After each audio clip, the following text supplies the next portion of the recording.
To some of the people, he was brilliant, the modern mind the Maldives needed.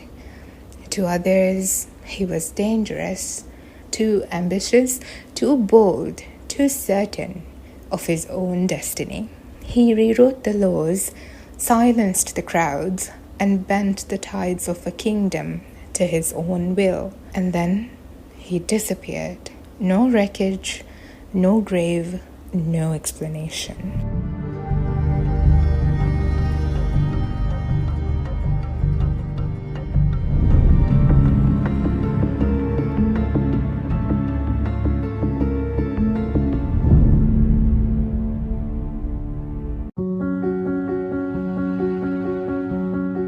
Prince Hassan Fareed Didi was the second son of Prime Minister Abdul and Dongoma, the sister of Sultan Ibrahim Nuruddin. This made Hassan Fareed the nephew of Sultan Muhammad Shamsuddin III. More than a royal relative, he spent his childhood in the palace, surrounded by royalty. His cousin, Al-Ameen Didi, who later became the first president of the Maldives, was his closest companion. The two boys were inseparable. They played together, picked flowers together, ate together, and fell asleep in the same room. Innocent laughter echoed through the royal halls.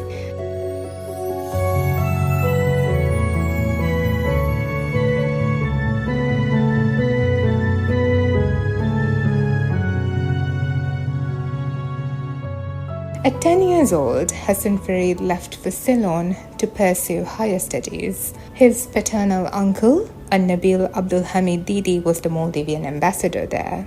After their time studying together in Ceylon, Hassan Fareed and Amin Didi parted ways on their academic paths. While Hassan Fareed wished to continue his education in Europe, his father disagreed, so Hassan Fareed traveled to Egypt first and then on to the United Kingdom. During his time abroad, he met this French lady named Shirin and they got married.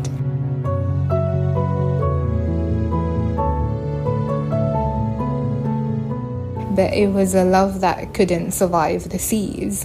When he tried to bring her home on the famous motorboat Fatehus Salam, rough waters kept her away. Shirin returned to France and their marriage was dissolved. When Hassan Fareed returned to Mali in the 1930s, the first Maldivian constitution was being drafted. His uncle, Sultan Muhammad Shamsuddin III, appointed him to the committee, and he was reunited with his favorite cousin, Amin Didi. Hassan Fareed's intellect and education made him indispensable. His influence grew quickly. When the Vora traders went on strike and shut down their shops, Hassan Fareed and his cousin Muhammad Amin Didi declared martial law and restored order.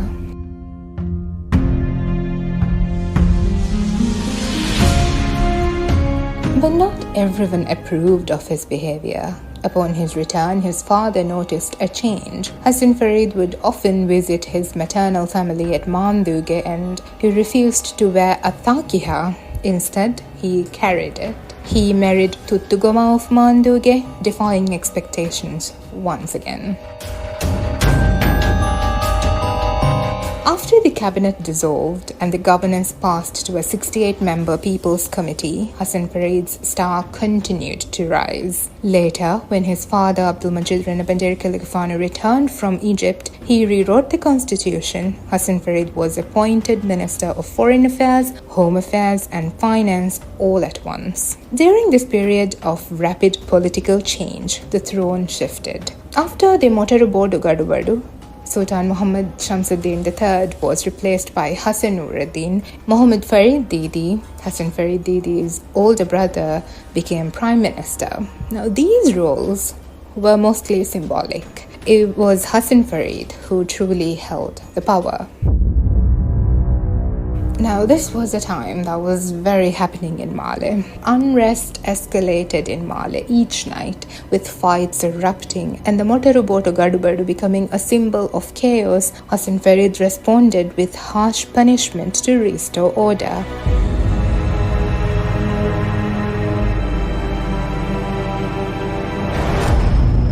Medicine was still unregulated at this time. Anybody could prescribe anything to anyone, so he created an exam committee to enforce certifications and reform the system. He changed once more. He tried to become the man his father wanted him to be. He started wearing the Thaarekhuge. He divorced Tuttugoma, and he tried to be more like his father.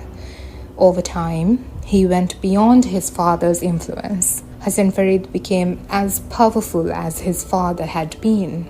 Although he was officially named assistant to Abdul he was actually the one in control. Behind the scenes, he mingled with influential men like Guli Isa Khalifan, whispering about corruption and chaos in the state. He claimed that his brother Muhammad Fareed Didi was ruling recklessly, feeding Guli Isa Khalifan tales of misconduct and urging him to seize control. Over tea and quiet meetings, Hassan Fareed built his following. He was now the ruler in all but name.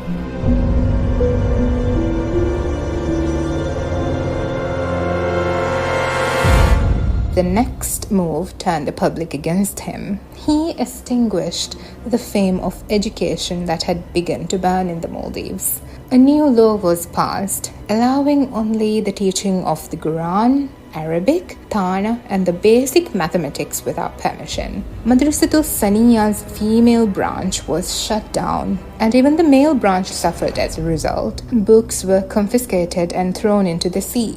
Some of the cultural and religious traditions were banned. These strict reforms may have been driven by external pressures or internal insecurities, you never know. Hassan Fareed Didi might have believed that maintaining a tight grip on education and cultural expression was necessary to preserve traditional values. He feared that the spread of new ideas could spark an epidemic of change that was difficult to control. By limiting education, Hassan Fareed sought to halt the influence of foreign philosophies and ensure his authority remained unchallenged. Yet, it was all running pretty smoothly for something so chaotic.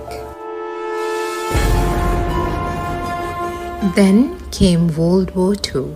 The People's Majlis, perhaps desperate for stability, handed full control of the country to Hassan Fareed. Even the British recognized him as the point of contact for the Allied forces in the Maldives. During the bombings in Ceylon, he stayed in Kandy at night for safety. Granted authority over foreign affairs, he traveled to Colombo to negotiate rice supplies for the Maldives with the British. After reporting back to the Majlis, he returned once more to Sri Lanka as the Maldivian High Commissioner in Colombo. Before leaving, he handed the control of the state to his cousin, Al-Ameen Didi.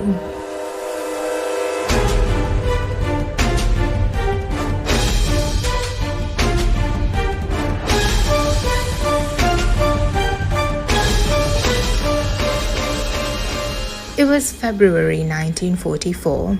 The southern atolls of the Maldives were restless. Bucha Hassan Khalifan and Dada Qasim Khalifan were stationed in Adhi. Their orders were simple: prevent the islanders from trading food or goods with the British stationed nearby. What began as enforcement turned into tyranny, at least in the eyes of some. There were beatings and torture. Women were abused. Fear spread through Hitadu like wildfire. Soon the islanders struck back. When chaos peaked, the British stepped in and sheltered Bucha Hassan Khalifan on their base in Hitadu. That's when Hassan Fareed arrived. In March 1944, Hassan Fareed stood before the people of Hitadu and delivered his verdict. No punishments, all forgiven. It was a rare act of mercy, or perhaps something else entirely. Shortly after these events, when he left, Hassan Fareed took Bucha Hassan Khalifan with him. The British vessel carrying them landed Bucha Hassan Khalifan safely at an atoll south of Male. Then Hassan Fareed continued his voyage towards Ceylon aboard the HMS Malawi. The journey should have been routine, but it was not.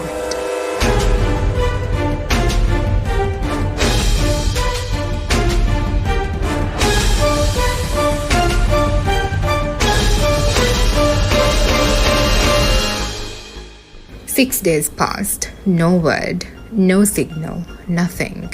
Panic gripped Male. Ameen Didi grew restless. Then came the message. The ship had been attacked and sunk by a German U-boat near Galle off the northeast coast of Sri Lanka. On board were First Lieutenant Donald Walker, the commander, 23 crewmen, and Hassan Fareed Didi. They were all gone, vanished. Ameen Didi traveled to Ceylon to confirm the news. By wartime protocol, a person could only be declared dead after the war ended. Religious scholars held charity and mourning ceremonies, but hope flickered weakly in the hearts of the people. The only official account is from British records, noting a submarine attack between Adhi and Colombo. These records comprise naval dispatches and wartime logs. There was no trace, no answers. No eyewitnesses have surfaced, leaving researchers with an unsolved puzzle. Some say that the ship was captured, its hull was repainted, its name erased mid-journey. Others whispered that Hassan Fareed was taken, extradited, and murdered in secret. He was last heard from on the 27th of March 1944. From that day forward, the waves have carried only silence. The man who once ruled the Maldives disappeared, leaving behind a mystery and a legend. In July 1944, Muhammad Amin travelled to Adhi. And in Hitherto, whispers turned to accusations. Enemies of Abdullah Afif's family fanned the flames, spreading tales of black magic and secret letters between Afif and the British, and dark rituals said to have cursed the name of Hassan Fareed himself.